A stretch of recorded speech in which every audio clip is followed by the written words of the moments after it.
Hi hello welcome back to Bhagya vlogs అండి. ఈరోజు మనము చికెన్ దమ్ బిర్యానీ ఎలా చేయాలి అనేది ఈ వీడియోలో చూద్దాం అనమాట. కానీ రైస్ అయితే చాలా చాలా ఎమ్మి సూపర్ టేస్ట్ వచ్చిందండి. మా పిల్లలకు ఇలా చికెన్ దమ్ బిర్యానీ చేస్తే చాలా ఇష్టం అనమాట. వాళ్ళు చాలా మనస్ఫూర్తిగా తింటారు. సో నేను ఏ విధంగా ఏ పద్ధతిలో చేస్తాను అనేది ఈ వీడియోలో చూద్దాం. ఫస్ట్ అయితే నేను ఇక్కడ ఒక బౌల్ తీసుకున్నాను. ఈ బౌల్లో వచ్చేసి హాఫ్ కేజీ కన్నా కొద్దిగా ఎక్కువ చికెన్ తీసుకున్నాను. చికెన్ తీసుకొని ఇది ఎలా వాష్ చేశానంటే ముందు కొద్దిగా సాల్ట్ వేసి నిమ్మకాయ కొద్దిగా నిమ్మకాయ పిండేసి చికెన్ ఒక 10 or 15 minutes నానబెట్టేసినాక బాగా మళ్ళీ పసుపు వేసి వాటర్లో బాగా కడిగేసుకోవాలన్నమాట. చికెన్ మొత్తం నీట్గా 2 times అంతా కడిగేసుకున్న తర్వాత ఇప్పుడు చికెన్ తీసుకొని ఇప్పుడు ఇందులో వచ్చేసి ఆనియన్స్, ఫ్రైడ్ ఆనియన్స్, అలాగే కొత్తిమీర, సోంపు కొద్దిగా, సాజీరా కొద్దిగా వేసుకోవాలి. అల్లం వెల్లుల్లి పేస్ట్ 1.5 tablespoon వేసుకోవాలి. అలాగే నిమ్మకాయ మీడియం సైజ్ నిమ్మకాయ అయితే అంతా పడుతుందండి. కొద్దిగా చిన్న సైజ్ నిమ్మకాయ అయితే 1.5 నిమ్మకాయ వేసుకొని, కొద్దిగా పెద్దదైతే హాఫ్ నిమ్మకాయ కూడా సరిపోతుంది.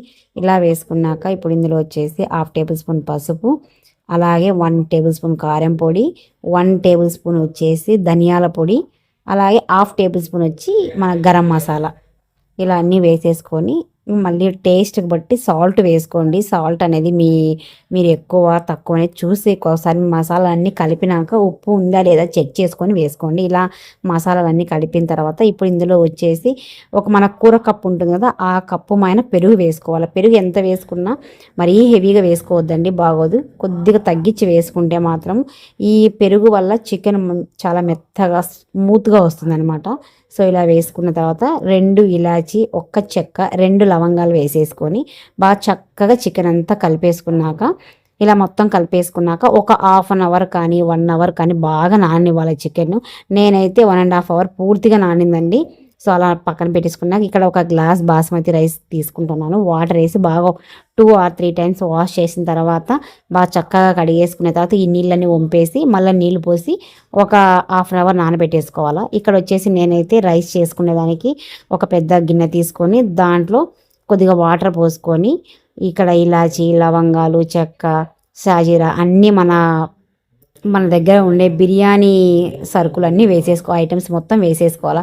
దీంట్లో షాజీరా వేసుకోవాలా, సోంపు వేసుకోవాలి, అలాగే కొద్దిగా జీలకర్ర, మరాఠీ మొగ్గ, చెక్క, లవంగాలు అన్నీ వేసేసుకొని బిర్యానీ ఆకుతో సహా వేసుకొని ఇక్కడ కొద్దిగా ఆయిల్ వేసుకోవాలన్నమాట.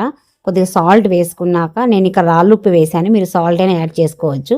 కొద్దిగా ఆయిల్ వేస్తే అన్నం అనేది అతుక్కుకోకుండా మెతుకు బాగా ఫ్రీగా ఉంటుంది అనమాట. బాగా ఇట్లా వాటర్ అంతా బాయిల్ అయిపోయి మంచి వాటర్ ఉడికేటప్పుడు మంచి అరోమా వస్తుంది అనమాట.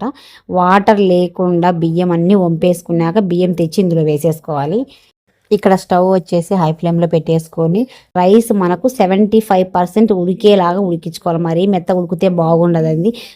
మనం చేసేది దమ్ బిర్యానీ కాబట్టి ఇలా 75% రైస్ ఉడికితే చాలు.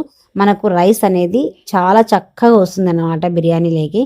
సో ఇలా ఒకసారి మనము ఈ రైస్ని ఉడికిందా లేదా అనేసి మనం ఇలా చేత్తో చూస్తే చక్కగా అలా చాలా అలా తునిగిపోయిందంటే రైస్ బాగా ఉడికినట్టండి. ఆఫ్ చేసేసుకొని స్టవ్ ఆఫ్ చేసుకొని మొత్తం ఈ వాటర్ అంతా వంపేయాలన్నమాట. వంపేసిన తర్వాత రైస్ని ఇది మనం ముందుగా ప్రిపేర్ చేసి పెట్టుకున్నాం కదా, చికెన్ బాగా ప్రిపేర్ చేసి పెట్టుకున్నాం కదా, ఏ కళాయిలో అయితే మనం రైస్ దమ్ బిర్యానీ చేయాలనుకుంటున్నామో ఆ పాట్ తీసేసుకొని చికెన్ అంతా కింద వేసుకొని, చికెన్ వేసేటప్పుడు చికెన్ కింద ఆయిల్ వేసుకొని చికెన్ వేసుకోవాలి.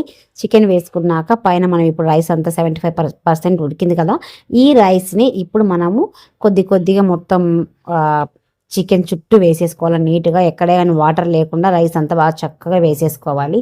వేసుకొని మధ్యలో కొద్దిగా ఫ్రైడ్ ఆనియన్స్, మన దగ్గర ఉండే పుదీనా, కొత్తిమీర, ఇంకా మెంతాకు అలా ఏమన్నా ఉంటే చక్కగా అన్నీ దీని మీద వేసేసుకొని నీట్గా ఎంత ఫ్రైడ్ ఆనియన్స్ వేస్తే అంత టేస్ట్ చాలా బాగుంటుందండి రైస్ అయితే. సో అలా వేసినాక ఇక్కడ మనము నెయ్యి వేసుకోవాలండి. ఇదైతే చాలా మంచి ఫ్లేవర్ ఇస్తుంది రైస్కి. మీ దగ్గర నెయ్యి ఉంటే నెయ్యి యాడ్ చేయండి, లేకపోతే బటర్ ఉన్న బటర్ వేసుకోండి. చాలా అంటే చాలా బాగుంటుంది. నేను ఇక్కడ వచ్చేసి ఫుడ్ కలర్ వాడుతున్నాను. చాలా వరకు ఫుడ్ కలర్ వాడకండి, కానీ కుంకుమ పువ్వు వేస్తే చాలా బాగుంటుంది, కానీ నా దగ్గర కుంకుమ పువ్వు లేదు. ఫుడ్ కలర్ ఉంటే ఫుడ్ కలర్ యాడ్ చేశాను. ఇలా వేసినాక ఫుడ్ కలర్ తర్వాత కొత్తిమీర అలా ఉంటే కొత్తిమీర చల్లేసుకొని ఇలా మూత పెట్టేసుకున్నాను. ఇలా మూత పెట్టుకుంటే చుట్టూ మాత్రం గోధుమ పిండి పెట్టేసుకోండి.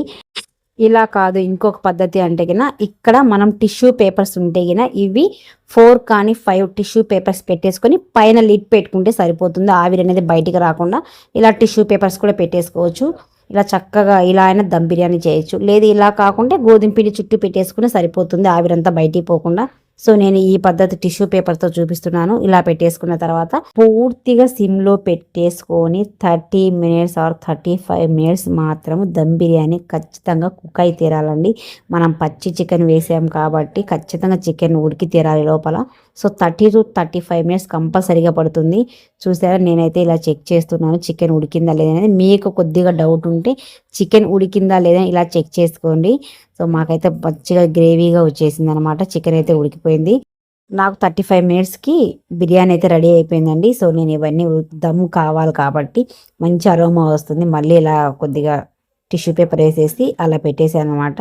స్టవ్ ఆఫ్ చేసినాక మనం తినేటప్పుడు టిష్యూ పేపర్ తీసేసుకొని సర్వ్ చేసుకుంటే ఎంతో టేస్టీగా ఎమ్మీగా ఇంట్లో చికెన్ దమ్ బిర్యానీ చేసేసుకోవచ్చండి. సో మా పద్ధతిలో మేము ఎలా చేస్తామనేది చూపించాం కదా, ఇదే విధంగా మీరు ఇంట్లో దమ్ బిర్యానీ చేసి చూడండి. మీకు ఎలా వచ్చింది ఏంటి అనేది కామెంట్ సెక్షన్లో నాకు కామెంట్ చేయండి. సో ఫైనల్గా ఏంటంటే మా ఇంట్లో దమ్ బిర్యానీ ఇలా చేసుకున్నామండి. టేస్ట్ మాత్రం సూపర్ అంటే సూపర్, చాలా అంటే చాలా ఎమ్మీగా చాలా బాగుందనమాట. దమ్ బిర్యానీ ఎంత చక్కగా వదిలినంటే అంత చక్కగా వదిలింది. నేను ఇలా చేస్తే పక్కన గ్రేవీ కూడా ఏమీ చేయనండి, జస్ట్ ఈ రైస్తోనే మా పిల్లలు చక్కగా కడుపు నిండా తినేస్తారు అన్నమాట. అంత టేస్టీగా అంత ఎమ్మీగా చాలా బాగుంటుంది. మా వీడియో మీకు నచ్చినట్టయితే like, share, subscribe. Thank you for watching.